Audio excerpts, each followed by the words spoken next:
Hi, I'm Bobby BagHead, your BagHead buddy, and you're listening to BagHead Radio.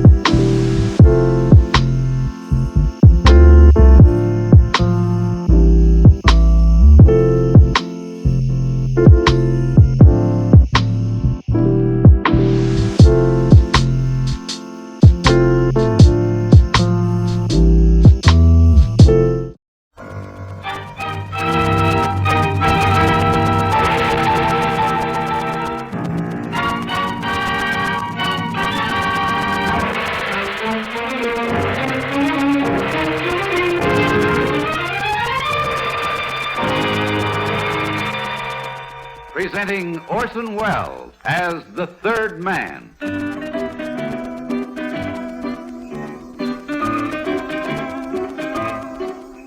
The Lives of Harry Lime. The fabulous stories of the immortal character originally created in the motion picture The Third Man, with zither music by Anton Kara. That was the shot that killed Harry Lime. He died in a sewer beneath Vienna. For those of you who know who saw the movie The Third Man. Yes, that was the end of Harry Lime. But it was not the beginning. Harry Lime had many lives. And I can recount all of them. How do I know? Very simple. Because my name is Harry Lime.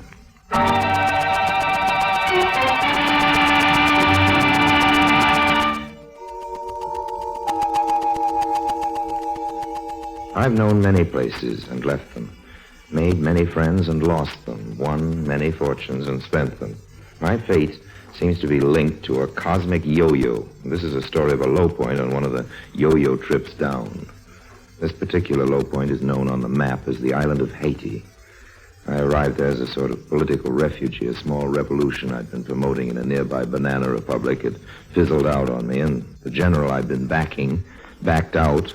I found myself holding the bag. The bag, luckily, just happened to contain a few rolls of the U.S. Treasury's best lettuce. So when I descended on Haiti, I did it with style. Then, after a while, I spent the style.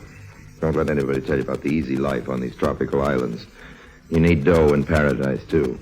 Of course, I still had my friends among the natives, but even they had become devoted students of the Rubaiyat. That is, they took the cash and let the credit go.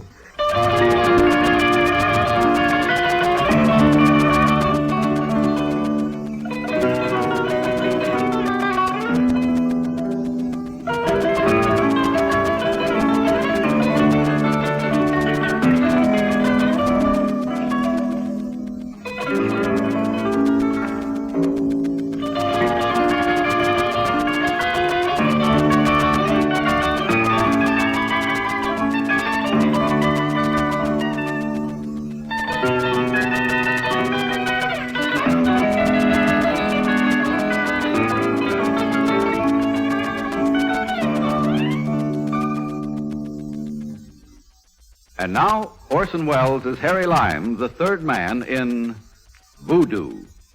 I am sorry, Monsieur Harry, no more. Oh, come on now, George. You've got a clean white cuff there, even for a bartender. Monsieur Harry, please understand. My boss, he supply my cuff. I cannot mark it up any further. George, are you trying to tell me that money makes that much difference to you? Do you prefer that sort of customer to me, that ambassador of ill will over there? The Babbitt who comes to Haiti to find somebody new in Toledo? Or do you prefer... Monsieur Harry, I prefer you. Oh, merci, old man. Every native on this island prefers Monsieur Harry. Well, then it's settled, huh? But the boss, he prefers his customer with the money. Oh, I should have known. Somehow, George, it never occurred to me that you'd sell out like the rest, go commercial. But, well, you've been trapped too, George. Cornered, impaled on the almighty dollar sign. No, mon ami. Well, George, it's getting late. Time for me to move on, I guess. That's your greatest fault, Harry Lime. Always moving on. What? And it's always getting so late. Dorna. Hello, Harry, darling. Dorna, you beautiful, wonderful witch. Oh. What are you doing? Let's not be trite, Harry. I could ask you the same question. Okay, then. Whom are you doing here? Oh, Harry, darling. 3 years haven't changed you a bit. Well, who is he? That one? No. Over there. The seersucker suit. Oh, no, Dorna. Oh, he's really quite charming, Harry. Charming, eh? He's an oaf. I don't like the way he laughs. Oh, you'd adore him, darling. He pinches waitresses, collects souvenirs, collects money, too. Ah, I might have known. you. Well, let's meet him. No, Harry. After you, mademoiselle. Oh, and, Georges, you might tell your boss that Harry Lime is on the preferred list again.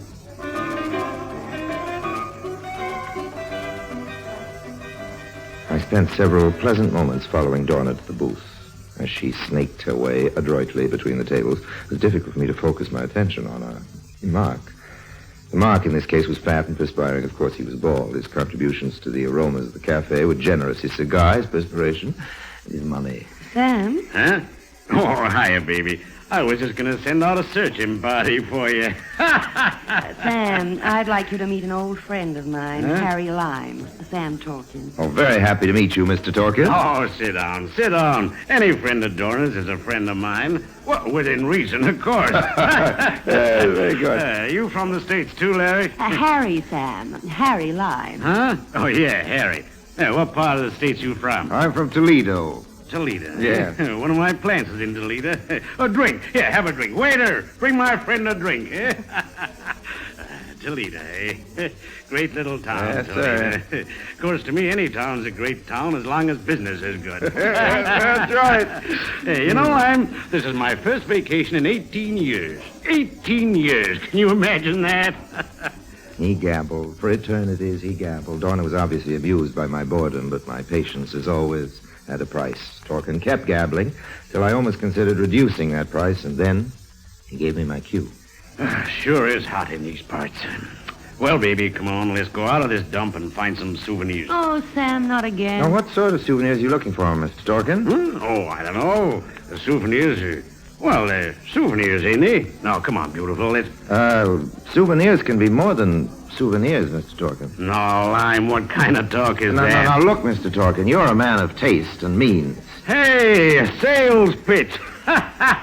Hey, what are you selling, Lime? Yes, Harry, what are you selling? Selling, I'm selling nothing but plain, ordinary common sense.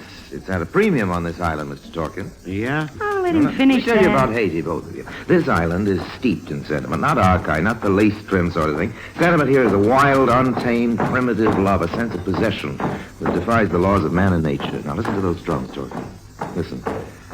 They're telling you the secrets of Haiti. Huh? Do you understand them, Harry? As much as any civilized man is permitted to. Well, that's that voodoo stuff, ain't it? Well, they're not stuffed, Torkin. Those drums are calling to the voodoo gods to smile upon the wedding of a native man and his beloved. The wedding rites are just beginning. They'll continue till dawn.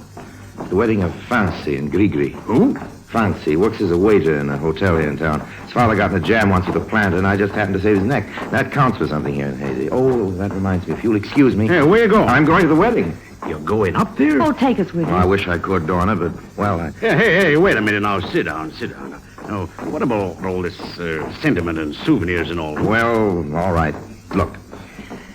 Haiti is crawling with priceless relics. Anthropological prizes, historical symbols. They bring fantastic prices from any museum in the States. Oh, where do they sell them? And they're not selling them, Torkin. You've got to know the island. You've got to know the people to find them. Oh, how come they're worth so much? Sentiment, old man, sentiment. The voodoo brand. The natives protect their sacred symbols with their lives. And, of course, they're the raw materials. Huh? Little sentimental trinkets, diamonds, rubies, sapphires, miscellaneous baubles. The kind of sentiment we understand. Oh, I love souvenirs like that. Oh, uh-huh. Well, okay, Lime. I guess you can get me one of them baubles. Yes, that's possibly. Now, what's your deal? Well, first, let me find a suitable trinket.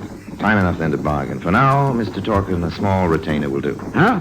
Oh, yeah, well, how much? Oh, as you wish, as you wish. But, as those drums would tell you, sentiment comes high in Haiti.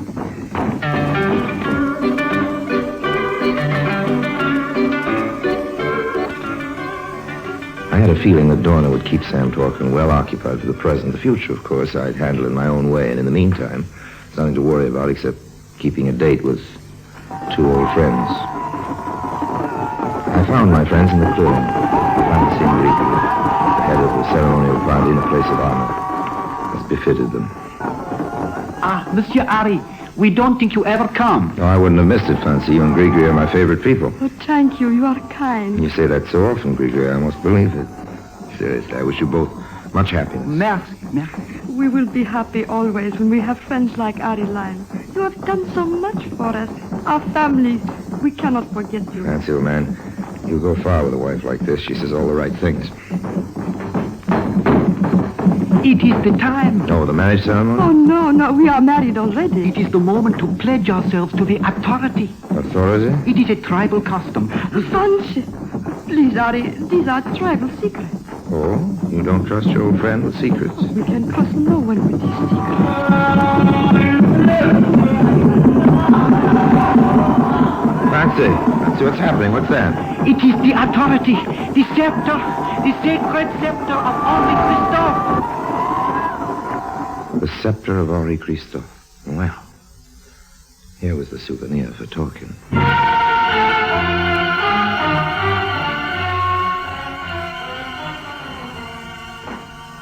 All right, Lime, all right. Who is this Henri Christophe? Talking. You mean to say you never heard of him? Nah. Christophe was... Well, he was the George Washington of Haiti. Oh, every two-bit country's got its own Washington. Get me Washington scepter, and I'm interested. Listen, old man. Christophe started life as a slave. He became Haiti's most powerful ruler. At one point in his regime, he stood off the combined armies of France and England with 2,000 men. On the north end of this island, old man, up near Le Cap. Huh? Le Cap, Tien. Tremendous fortress high on the hill above the jungle. You've seen it, haven't you? Well, how could I miss it? It's big enough. One of the biggest. Washington didn't build that, Torkin. Christophe did. So what? He didn't just order it built. He planned it, designed it, supervised the work, dug rocks out of the mountains with his bare hands. You're a self-made man, Torkin. That ought to appeal to you. What about the scepter, Lime? Look, old man. Henri Christophe is a landlocked saint to these people, an all-powerful earth god. While he lived, his scepter was his symbol of strength and wealth. Being king in those days was a profitable business, old man. Christophe had more jewels in that scepter than Dorna has curves. And there was a revolt here in Haiti, and Christophe was found dead, but the scepter was gone. For over 100 years, its whereabouts have been kept secrets. I know the secret, Torkin. I can get it for you. Yeah? How? It's my business. Your business is to make it worth my while. Okay, Lime. How much this time? Oh, plenty, old man.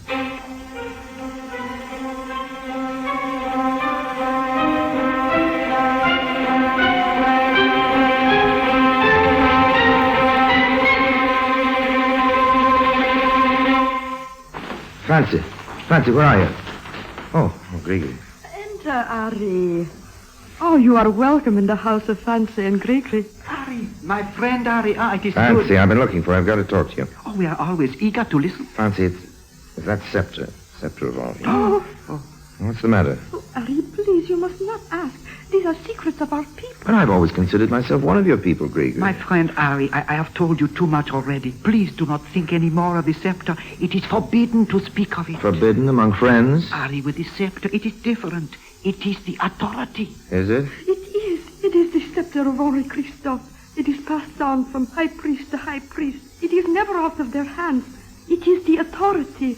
Oh, that is enough to know. Please, ask no more. Gregory, would I ask if it weren't important? No, Ari, please. I've got to know more about it, Gregory. Fancy, you understand, don't you? Gregory. Oh, don't make him say more, Ari, please. Don't make him say more. Please.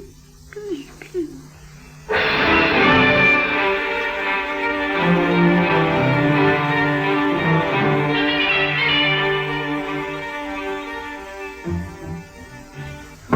Yeah, come in. Fancy, come in, old man, come in. Ari, you do not mind that I come here? Oh, of course not, anytime. What's the trouble? I do not know. It is not my trouble. Eh? When you are at my house today, I see you have great trouble. I try to tell Gregory, but she do not understand. Trouble, me? No, wait a minute. I am tell her you must have great trouble, or you would not ask for tribal secrets. Well... It is all right, Ari. You are my friend. When you are in trouble, I help you. Oh, well... Oh, good. That's the spirit, old man. You have done much for me and Gregory. This is for you. Oh? It is the scepter of Henri Christophe. It's... Fancy. It is yours. I could do no less. Fancy it. Now, It's... you will have no more trouble, Ari. Well, now, wait a minute. Well, what about you? How did you get this thing, anyway? It is no matter. You stole it from the high priest. What if they find out you took it? They won't go to the police. No, They won't put you in jail? no. Well, what will they do? They will not put me in jail. They will not go to the police. The priest will be my judge. Fancy, what will they do? They will punish me. I will die.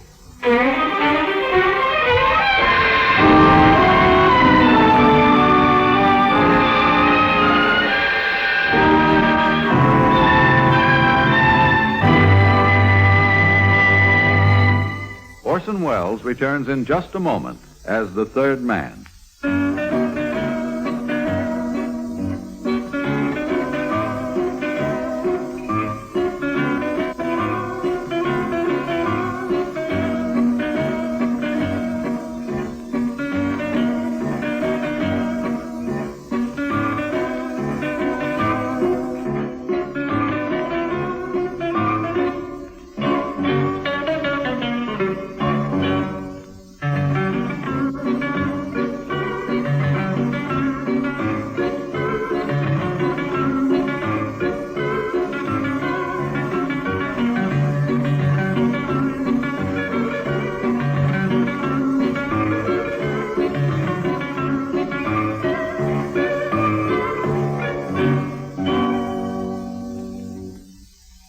And now, Orson Welles, as the third man, continues with voodoo.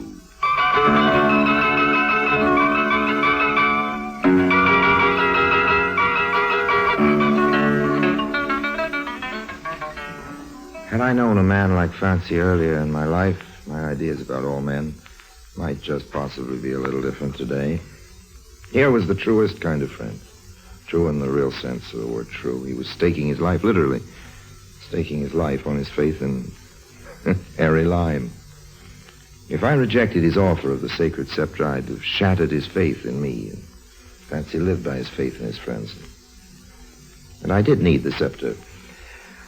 As for friends, well, there are many kinds of friendship. Harry. Tell the truth. Oh, sure. Donna, my love, you're ravishing. Oh, no. Not that. About the scepter. No. Got a cigarette? Here. Thanks. Is it really the scepter of Henri Christophe? Think Sam will buy it? Why not? Why is it so valuable? Historical significance, cluster of rubies, big fat sapphire in the middle. Harry. What's it really worth? 20,000, maybe 25. Move the ashtray over. Bet talking would give me 35,000 for it. Think so? I'm prettier than you. Right.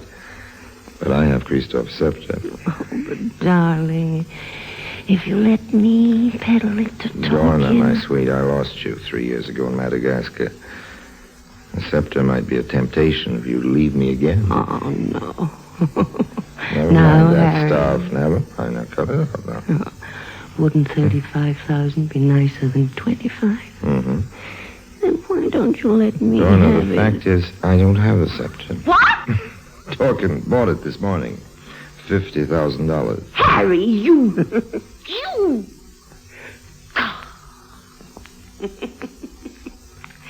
That's why you lost me in Madagascar. Guess I've got to work on talking again. Good old Sam. Yeah, good old Sam.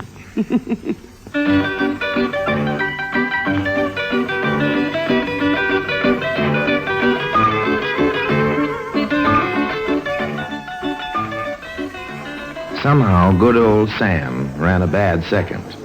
Donna was no fool. She wasn't greedy. I was available, and I had money. Not as much as talking, of course, but enough to keep her satisfied temporarily. We decided on a small celebration, the sort that requires noisy public demonstrations with champagne bottles.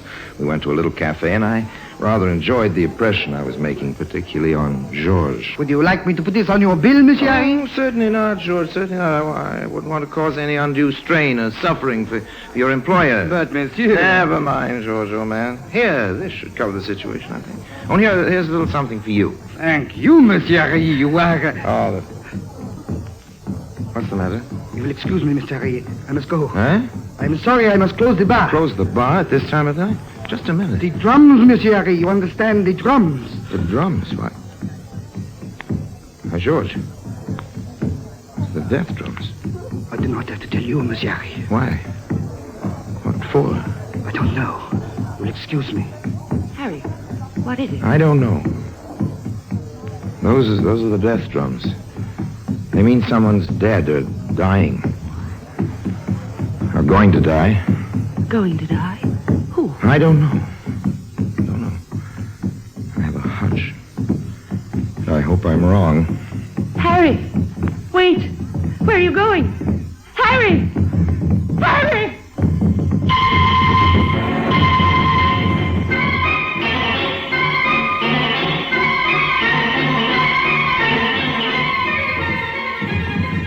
When I got to the ceremonial grounds, I saw a frenzied sight. Hundreds of natives, still dressed in the tattered dungarees of the cane fields, dancing, shrieking, half hypnotized. And the drums. They were the drums of death, all right. No mistaking it. As I crashed through the brush surrounding the clearing, I saw that they'd already taken a life. There was a body, a dead body, strapped to a post in the center of the circle. Sam Torkin. The voodoo priest danced up and back in front of it, waving curses over it, screaming through the slits in a hideous mask. And in his hand, he held the scepter of Henri Christophe. The scepter that had cost Torkin more than he'd bargained for. I'd had enough. I turned to leave. And then at the far end of the clearing, I saw something else. Two more bodies tied together, back to back, hanging by their wrists from a long crossbow strung between two trees. The two of them together, Fancy and Grigri, ready to be sacrificed. No, wait, stop it, I tell you. Listen, all of you, listen to me. You're making a mistake. You're torturing two innocent people. You can't do it. They have wronged us. It was forbidden. They must be punished. No. They will die. Well, they can't die. You're punishing them for something they didn't do. You think they sold the scepter to this man, but they didn't. I did. I made Fancy tell me about it. I'm the one you want. Listen to me. You've got to believe me. Harry Lime would not cause their death. Harry Lime is their friend. But I tell you, it was my deal. And I'm the guy you want. So untie these ropes. Come on, move, or there'll be a new voodoo priest holding forth at your funeral. It's no use, Harry Lime. If you kill me, others will take their revenge. It's no use to kill these two either. Okay, Grigri, you're loose. Help untie Fancy. That old friend who have brought shame to us. Okay, I'll do it myself. Hold still, Fancy. There, you're loose. All right, come on. Come on, I'll get you two out of this. Harry, it is too late. You must go. Come on, I'll help you. Now run for it. Stay back, you lunatics, or I'll start knocking off voodoos. I warned you now, stay back. That's better. Come on, Fancy. Grigri, get going.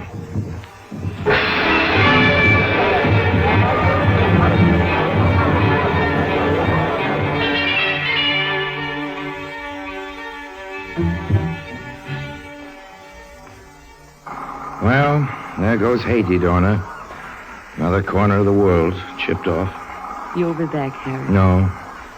Fancy and Grigri are gone to Cuba. And time people will learn the truth about me. Haiti's through with Harry Lime. You're really taking this seriously, aren't you? After my fashion. Guess I messed up your meal ticket, too, didn't I? Sam talking? Poor Sam. Don't worry, Harry. You'll take care of me. Until the 50,000 is gone. Well? That's what I thought. Well, let's have a drink.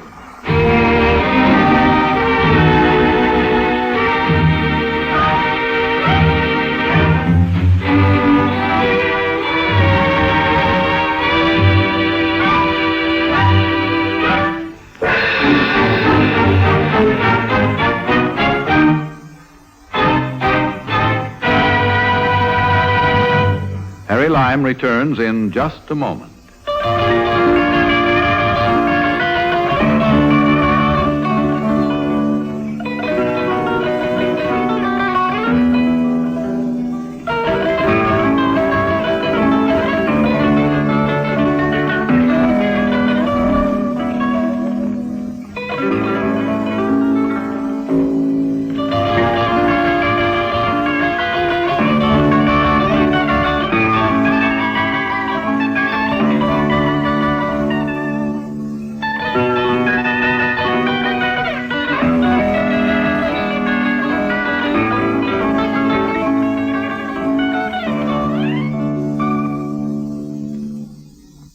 And now, Harry Lime.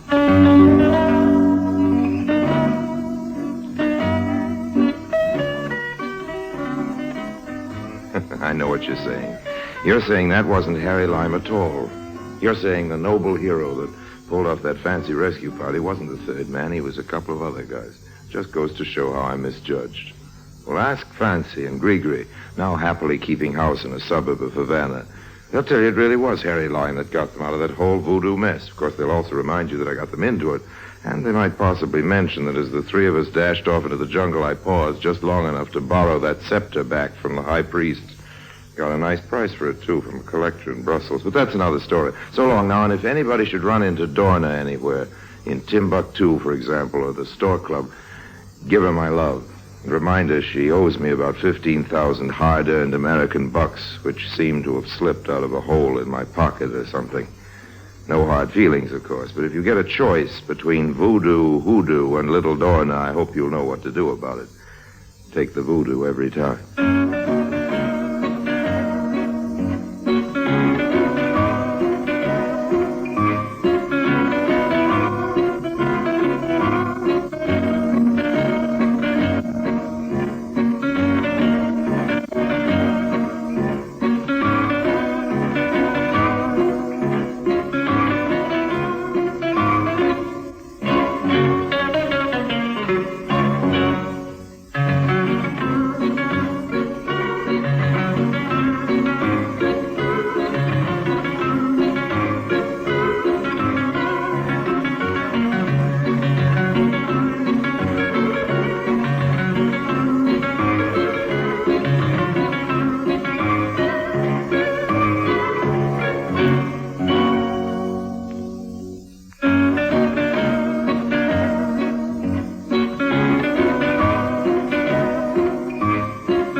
I'm Bobby BagHead, and you've been listening to BagHead Radio. Please click like and subscribe, comment below. Stay tuned for more.